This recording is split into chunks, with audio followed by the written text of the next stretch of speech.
Hello students, let's quickly go through a short summary.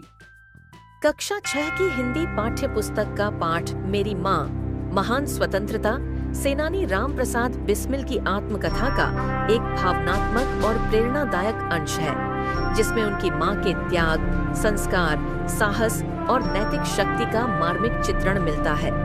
पाठ की शुरुआत में बिस्मिल के व्यक्तित्व का उल्लेख किया गया है, जहां भगत सिंह उन्हें अत्यंत प्रतिभाशाली, सुंदर, साहसी और योग्य बताते हैं तथा यह भी कहते हैं कि परिस्थितियां भिन्न होती तो वे एक महान सेनाध्यक्ष बनते।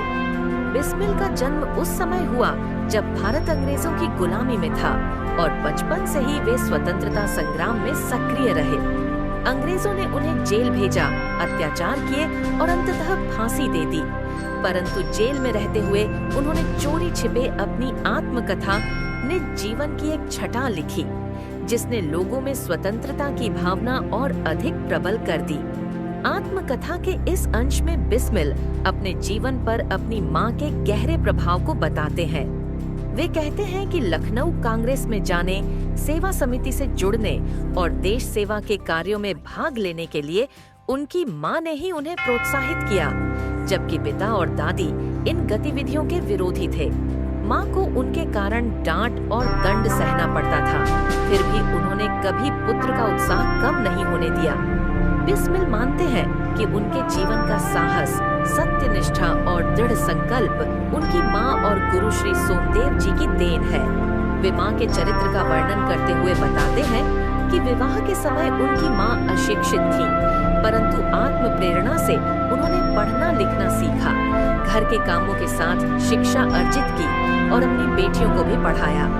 उन्होंने बिस्मिल को सत्य, धर्म और ईमानदारी का पालन करना सिखाया, जिसका उदाहरण वकालतनामे पर जाली हस्ताक्षर करने से उनके इनकार में दिखाई देता है।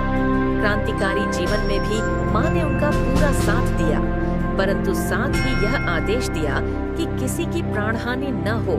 बिस्मिल अपनी माँ के प्रति कृतज्ञता व्यक्त करते हुए कहते हैं कि वे जीवन भर उनका आड़ नहीं चुका सकते। वे माँ को विश्वास दिलाते हैं कि यदि उन्हें बलिदान देना पड़ा तो वह भारत माता की सेवा में होगा और उनकी कोख कभी कलंकित नहीं होगी। अंत में वे प्रार्थना करते हैं कि अंतिम समय में उनका मन विचलित न हो और वे माँ के चरणों का स्मरण करते हुए परमात्मा को याद कर शरीर त्यागे। यह पाठ माँ के निस्वार्थ प्रेम, संस्कार और राष्ट्र निर्माण में उसकी भूमिका को अत्यंत प्रभावशाली ढंग से प्रस्तुत करता है। Thank you for watching. Learn smarter and practice better. Download our app.